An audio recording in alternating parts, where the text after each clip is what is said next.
Week 15 of the 2014 NFL season has arrived. Only 3 weeks now until we're talking playoffs. Really, when you get to this point in the season, the games fall into two categories. They're either really important or they mean absolutely nothing. And the 5 games we're about to talk about now are all very important, major playoff implications here. Now, of course, we'll preview all 16 games in great detail here at BETDAQ Tips, so please do check back with us over the next couple of days. We know that for bettors, even games that might not mean anything in the grand scheme of things can be very, very meaningful. So again, we will preview all of these games in great detail, but I would like to talk about some of the highlights now, starting with the Cincinnati Bengals traveling to Cleveland to face their division rival Browns. This game, pick 'em at BETDAQ, only a moneyline market being offered. 44 the total here. Of course, the big story, Johnny Manziel. Johnny Football will make his debut in Cleveland. Well, technically his debut as a starter in Cleveland. He did come into the lineup a couple of weeks ago and the Browns lost to Buffalo. Manziel led the team to their only touchdown. But Browns coach Mike Pettin decided to stick with Brian Hoyer last week, and he might regret that decision now. Browns lost a gutting game to the Indianapolis Colts. They really controlled that game, led throughout. Colts came back and won by a single point. If the Browns had gotten anything from their offense, they would have won. They scored 2 defensive touchdowns in that game, yet still lost. So it is Johnny Manziel's turn now. Facing a Cincinnati defense has been very vulnerable this season, surprisingly vulnerable. Cincinnati 29th in yards allowed. Bengals just lost to Pittsburgh last week, so they now just have a half-game lead in the AFC North over both Pittsburgh and Baltimore. Cleveland a game back of that. The Browns at 7-6, Cincinnati at 8-4-1. So this must-win territory for both these teams. Now these teams faced off just over a month ago in Cincinnati, and that game was not competitive. Browns rolling to a 24-3 victory. Bengals quarterback Andy Dalton had maybe the worst game of his career, and going up against this Cleveland secondary for the second time, this time in Cleveland, tough to have much faith in Dalton. The Browns excellent in the secondary, and as we said, they just embarrassed Andy Dalton a month ago. However, Cleveland's really struggled against the run this season, and I was surprised that the first time these teams met, the Bengals were not able to get their running game going. They have been running the ball well this season. Cincinnati 10th in the NFL in rushing offense. That backfield fully healthy now. Giovanni Bernard, remember, missed a few weeks, but he is back in the fold now. So we'll see. We'll see if the Bengals are able to establish the run against the Browns this time around. They've got to do something after only producing 3 points last time, and that game was in Cincinnati, where the Bengals offense is usually much better than they are on the road. But look, enough about the Bengals offense and the Cleveland defense. We know that all eyes are going to be on Johnny Manziel and the Cleveland offense in this game. Will Manziel be able to get it done? We mentioned the Bengals have not been particularly good on defense this season, but they have improved on that side of the ball lately. Before their loss to Pittsburgh last week, the Bengals had held 3 straight opponents to 13 points or fewer. Now, the Browns do like to run the football, and I expect them to run it plenty in this game. I think they're going to try to take as much of the pressure off of Johnny Manziel as they possibly can. Of course, I'm sure Cincinnati has an idea that's coming as well, so I do expect the Bengals to load the box here, try to make Manziel beat him with his arm.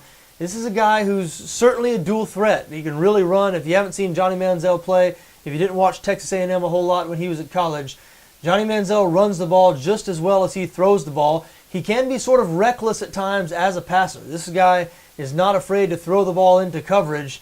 And at times in college, when he faced defenses that really shut down his running ability, I'm thinking of the LSU Tigers among others, Manziel was made to look very ordinary. If this guy is restricted to being a pocket passer, that's not his strength. And if the Bengals are able to do that, really like their chances of going into Cleveland and picking up a win. But you know what? After what the Browns did to Cincinnati over a month ago, after what we've seen out of this Browns defense, specifically the secondary this season, boy, if Manziel can give him anything, if he can be an upgrade over Brian Hoyer, going to be tough to turn away from the Cleveland Browns in this game. I haven't made a decision here. I generally do not like betting on rookie quarterbacks, especially when it's their first career start. But Cleveland was so dominant in that performance just over a month ago against Cincinnati.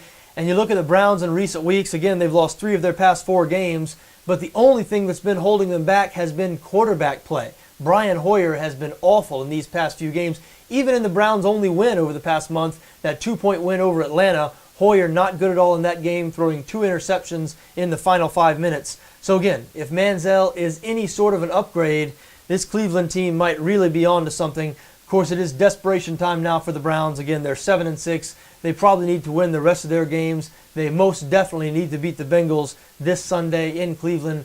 Going to be a fascinating game, no doubt about it. Let's move on now to another game that has significant AFC playoff ramifications. I'm talking about the Miami Dolphins going to New England to face the Patriots.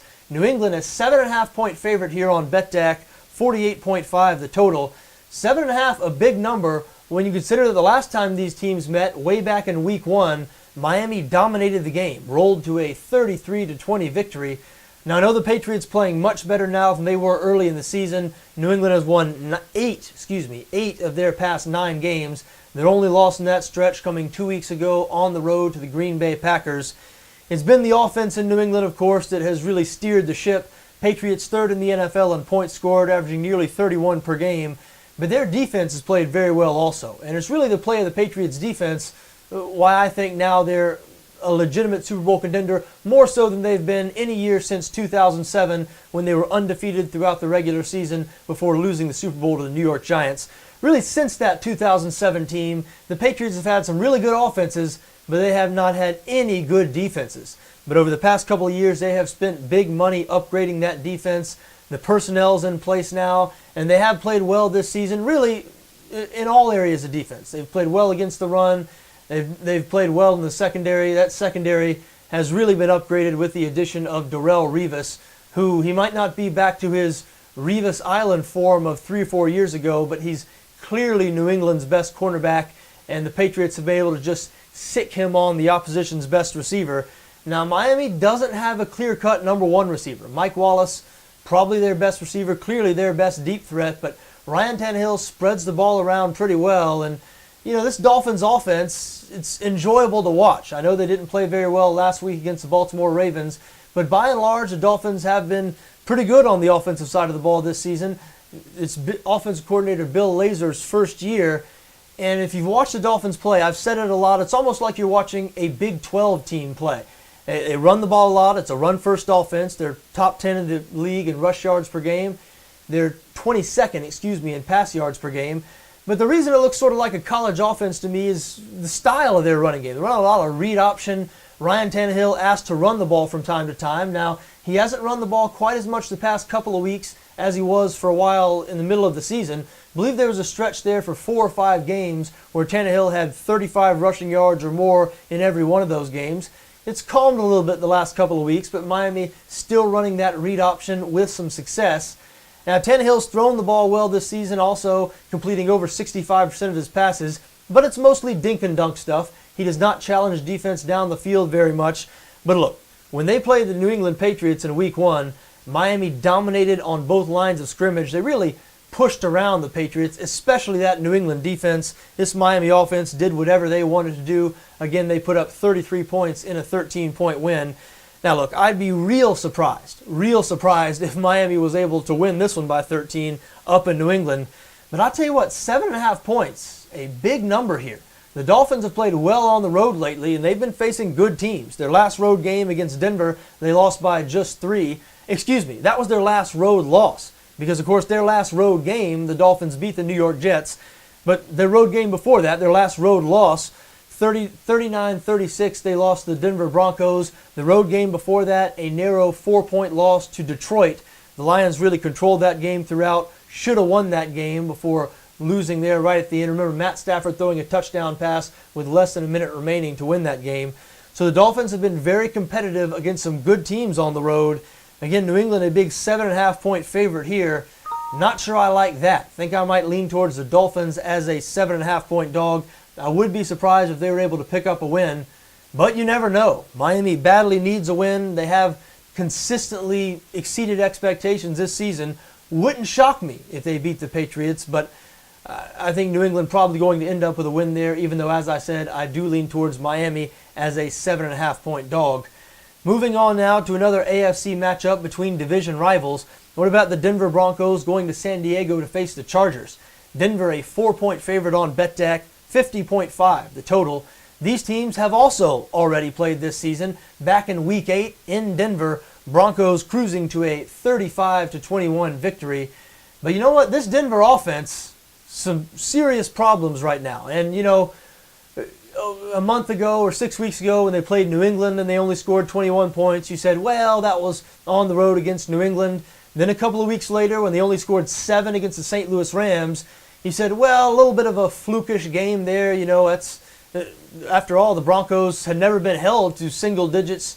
They had never been held to 7 points or fewer since Peyton Manning had come to Denver. I almost said single digits. Forgot about last season's Super Bowl when the Seattle Seahawks held them to just 8 points. But the Broncos never been held to 7 points or fewer until that game against St. Louis. A lot of people wrote that off as somewhat of a fluke. But then Denver's last 2 games, they've been held below 30 points. So now 4 of their past 6 games, the Broncos have been held below 30 points.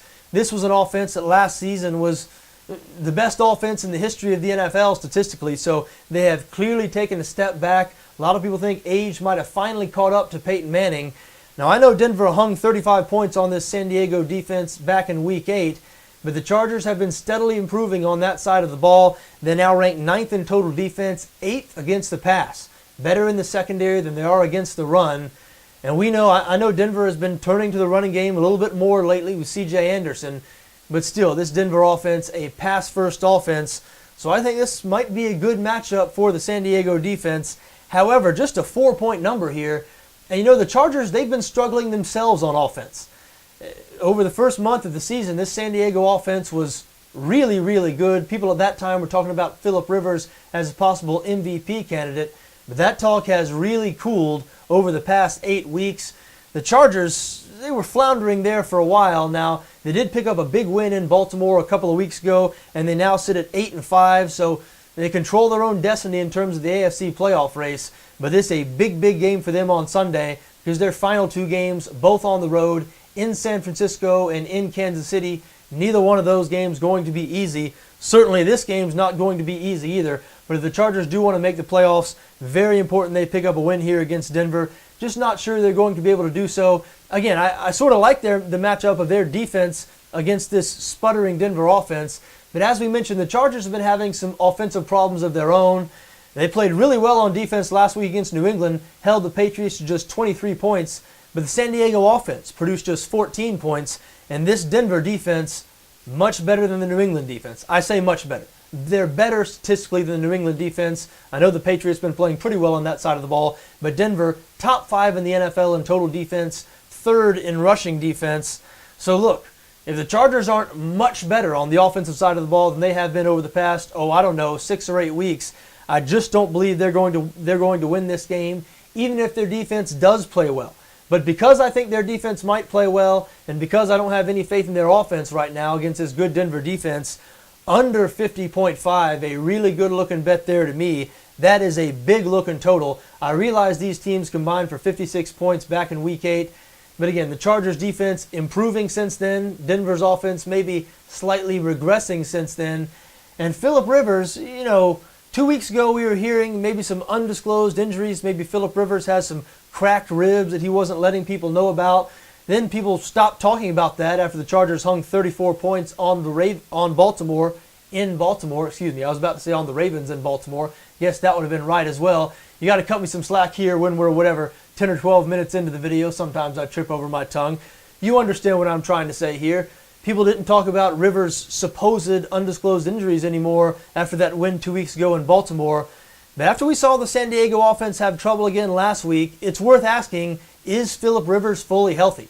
This was a guy who 2 seasons ago, remember, had back-to-back really poor years in Norv Turner's final 2 years as head coach. A lot of people, myself included, were asking, is Phillip Rivers done? He didn't seem to have much on his passes. You thought maybe he had some arm or shoulder issues. Well, then Mike McCoy came last season, and Phillip Rivers turned it right around, had one of the best years of his career. And over the first month of this season, he seemed to be even better. But over the past 6-8 weeks, he's slipped back into that sort of what is wrong with Phillip Rivers form. And the Chargers badly need Rivers in this game on Sunday because Denver has been so good against the run. You would think if the San Diego offense is going to have any success, it will be the passing of Phillip Rivers. They're going to live and die on Phillip Rivers' right arm. And as I said, I just don't much like their chances based on what we've seen out of that offense lately, and really based on what we've seen out of the team lately. The Chargers have been the worst team in the NFL to back over the past 8 weeks, 1-7 against the spread in their last 8 games. Their only win, their only cover, coming 2 weeks ago in that game we talked about against the Baltimore Ravens. So I might have a slight lean towards Denver -4 here, even though I don't have much faith in their offense right now. The bet I definitely like more in this game, though, now, as we sit here now on, Tuesday, so it's early in the week, reserve the right to change our mind as we frequently do, but as we sit here on Tuesday, under 50.5 in this Denver-San Diego game, a very tempting looking bet. Let's move on now to more division rivals. What about the San Francisco 49ers traveling to Seattle to face the Seahawks? The Seahawks, a 10.5-point favorite on BETDAQ, 38, a very low total here. Look, when you have a number like 10.5 and you have a total as low as 38, that tells you all you need to know about the one team's offense, the underdog's offense. Odds makers have no faith in the San Francisco offense in this spot, and can you blame them? The 49ers have been terrible on the offensive side of the ball really all season. 24th in total offense, 26th in points scored, 27th in pass yards per game. Colin Kaepernick has been bad here lately. And these teams met just 2 weeks ago in San Francisco. The Seahawks had that 49ers offense on lockdown. Seattle winning that game 19-3. And it only got uglier for the Niners last week when they went to Oakland and lost to the Oakland Raiders. Really an unfathomable loss. I mean, San Francisco was still right in the thick of the NFC playoff race, and they could still make the playoffs if they'd turn it around and start winning some games. But after what we saw last week, and after what we saw the week before when they did not put up a fight against Seattle, I'm not sure making the playoffs is something that's really realistic when we're talking about this San Francisco team right now. What we need to be talking about, or what 49ers fans should be talking about, is how are they going to go up to Seattle and not embarrass themselves against their division rival? We know no love lost between these two teams, not only the players, but the coaches. Jim Harbaugh, Pete Carroll do not get along. That stretches all the way back to their college days when Carroll was at USC and Harbaugh was at Stanford. They had one incident on the field there after Carroll took issue with a late touchdown that Stanford scored against USC. Carroll asked Harbaugh, "What's your deal?" And Harbaugh says, "My deal? I don't have a deal." I mean, they exchange words. It's all caught on camera. I'm sure you can YouTube it. Pete Carroll, Jim Harbaugh, college fight or whatever. So the coaches don't like each other. The players don't like each other. This has, over the past 2 or 3 years, turned into the NFL's fiercest rivalry, but it's in danger of really slipping away from that because, of course, rivalries are only great and there's only a lot of hatred, it seems, when the teams are competitive, when the games could go either way. And Seattle, a 10.5-point favorite in this spot. San Francisco coming off back-to-back losses, one of those losses coming against the Oakland Raiders. Is this really a great rivalry anymore, or is Seattle just clearly better now? We'll find out this week because I'm telling you, the Seahawks cruise to an easy win here. If they put San Francisco out of their misery with a 28 to 30-point win or whatever, this might be the end of this great rivalry because it's sounding like Jim Harbaugh might not come back to coach San Francisco next season. Who knows what San Francisco 49ers' fortunes, which way they're going to go after this year. They might return to the also-ran team that they were for so many years before Harbaugh came in, took over, and sort of returned some of their past glory. So again, I think this game could be huge for the future of this rivalry, could be big for Jim Harbaugh's future in San Francisco, even though if you believe media reports, that might have already been decided. No doubt the Seattle Seahawks would like nothing more than to embarrass the Niners in Seattle. Just not sure that's going to happen. Count me as one who has not totally given up on the San Francisco 49ers. And when I see a number like 10.5, remember, Seattle not been great on offense this season, very one-dimensional on that side of the ball. First in the league in rush yards per game, but 30th in pass yards per game. San Francisco, third in total defense, great personnel on that side of the ball.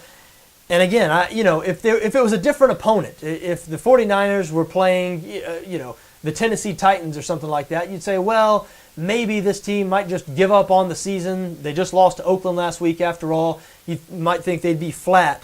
But in this situation, against a hated rival that just beat them 19-3 2 weeks ago in San Francisco, I don't believe the 49ers are going to lay down. I don't believe their defense is going to lay down. I do think the San Francisco 49ers are going to hang tough in this one. I lean towards them plus 10.5. And look, even though 38 a really low total, same thing we said 2 weeks ago when these teams played, and it was a total that was below 40. I believe it was 39.5. Really would not be betting the over in this game. The under came in easily 2 weeks ago. Wouldn't surprise me if this game comes in under 38. So an early lean towards San Francisco plus 10.5, under 38 for me here. Again, it is early in the week, but I'd be very surprised if I were able to talk myself all the way into the other side of that game. There's just no way I'm going to be backing Seattle and giving a double-digit number to the San Francisco 49ers. You never know, though. If Seattle rolls over the Niners and embarrasses them, as I said, Pete Carroll would most definitely get the last laugh in his rivalry with Jim Harbaugh, because I do believe it could be the death knell to this Seattle-San Francisco rivalry. One more game I'd like to talk about quickly, one more of these Week 15 matchups that caught my eye. What about the Dallas Cowboys traveling to Philadelphia to face the Eagles? Again, common denominator, all these games we've gone over, all of these teams division rivals, all of these teams have played already this season. Dallas and Philadelphia no different. Just a couple of weeks ago, remember, on Thanksgiving, the Cowboys embarrassed by the Eagles 33-10, but because Dallas won last week and Philly lost to Seattle, both these teams 9-4, tied atop the NFC East once again. So the Cowboys have a chance to redeem themselves from that horrible performance on Thanksgiving Day. If they could just go into Philly and beat the Eagles, all would be right with the world. They'd have control of their playoff destiny once again. Philadelphia a 3.5-point favorite in this game. 55 is the total. Now the Eagles under Mark Sanchez, a little bit of a tough team to figure. You look at their past 5 games, they've won 3 of those games, and all 3 of those wins have been in dominating fashion. But their 2 losses, and now their 2 losses have come to very good teams, Green Bay and Seattle, but those 2 losses have been convincing as well, almost as convincing as their wins. Watching Philadelphia lose those 2 games to the Packers and the Seahawks, it's tough to come away feeling like they're a legitimate Super Bowl contender. I mean, it looks like they just ran up against teams who were better than them, especially the Green Bay Packers, who just 33 points, I believe, 53-20, I think, was the final score of that game. But even against Seattle last week, yes, the Seahawks offense didn't go up and down the field, but this Philadelphia offense was made to look ordinary. And heading into that game, we were wondering, because the Eagles had looked so good with Mark Sanchez, a guy who really was the butt of the joke in New York his last couple of seasons there, butt fumble and everything else. He was run out of town. Everybody thought he was done as an NFL starter.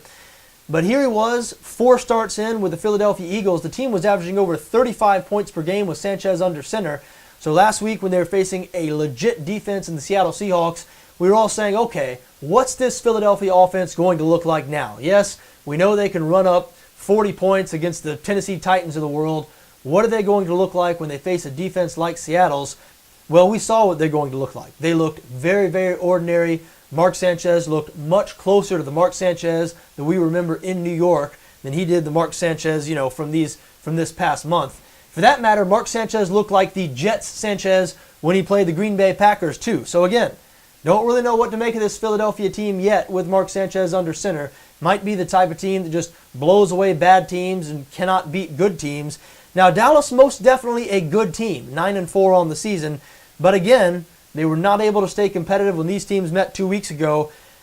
We talked about the Philadelphia offense looking ordinary against defenses like Seattle and even Green Bay.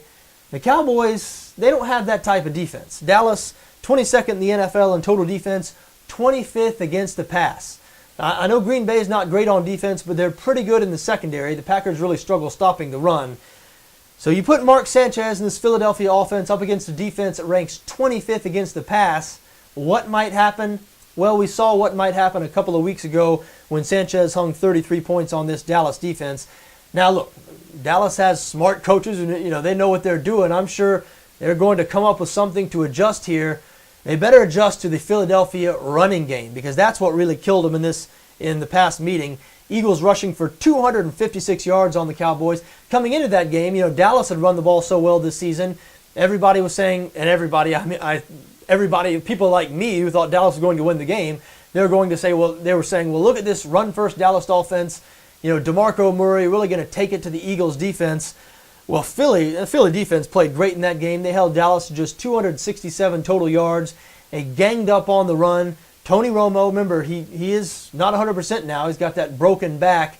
Romo was not able to take advantage of the Eagles' defense. It was clearly defending the run first.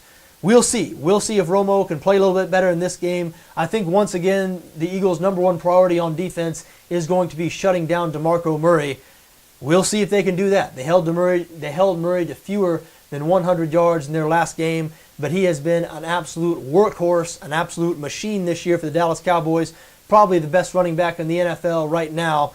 So look, an NFC East battle, everything on the line. These teams played 2 weeks ago, but you can throw that result out now because, as we said, both these teams 9-4. No doubt the Cowboys going to have revenge on their minds, and the Eagles were made to look very ordinary against the Seattle Seahawks last week. Who do you like? Philadelphia -3.5 at home against Dallas. Going to be very interesting over the next couple of days to see the twists and turns.